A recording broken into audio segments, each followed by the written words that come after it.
একদিন মথুরবাবু বললেন, আচ্ছা ঠাকুমা, তুমি তো কোনো সেবা নিলে না আমার থেকে। আমার অভাব কোথায়? হাসলেন চন্দ্রমণি। তবু কিছু নাও না, চেয়ে যা তোমার খুশি। কি চাইব? চাইবার আমার কি আছে? খাবার পরবার এতটুকু কষ্টও তো তুমি রাখোনি। তবু মথুরবাবু পীড়াপিড়ি করতে লাগলেন, আমার বুঝি কিছু দিতে ইচ্ছা করে না তোমাকে? যা মন চায় একটা কিছু নাও না। যার গদাধর আছে তার আবার চাইবার কি আছে? তবু মথুরবাবুর পীড়াপিড়িতে কিছু একটা না চেয়ে থাকতে পারলে না, বললেন, যদি নেহাত দেবেই তবে আমাকে 4 পয়সার দোক্তা কিনে দাও। এমন নির্লোভ মানা হলে এমন নিষ্কাম ছেলে হয়?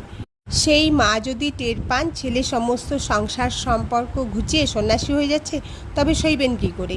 তোতাপুরি বললে, বেশ, গোপনেই দীক্ষা দেব, কেউ জানতে পাবে না। সর্বাগ্রে নিজের প্রেতপিণ্ড দাও, শ্রাদ্ধাদি করে সংযত হয়ে অবস্থান করো। পঞ্চবটির সাধন কুটিরে জড়ো করো সব উপাচার। শুভ মুহূর্তের উদয় হলে খবর দেব। এলো সেই ব্রাহ্ম মুহূর্ত। সপ্তশিখা মেলে জ্বলে উঠল হোমাগ্নি। সম্যক প্রকার ত্যাগের নাম সন্ন্যাস। এই সর্বস্ব ত্যাগ ঈশ্বরার্থে। কিন্তু কি তোমার আছে যে ত্যাগ করবে? দেহ, মন, ইন্দ্রিয় কিছুই তোমার আপনার নয়। যার নিজের বলতে কিছু নেই সে ত্যাগ করবে কি? তাই ত্যাগ করবার জন্যে অর্জন দরকার। আগে অর্জন করো আত্মবিভূতি। সকল জগৎকে আত্মবোধে প্রাণময় করে তোলো। এই বিশ্বরূপকে নিজের রূপ বলে অনুভব করো। সেই অনন্ত অনুভূতির মধ্যে নিজেকে বিসর্জন দাও। এই ত্যাগ, এই সন্ন্যাস।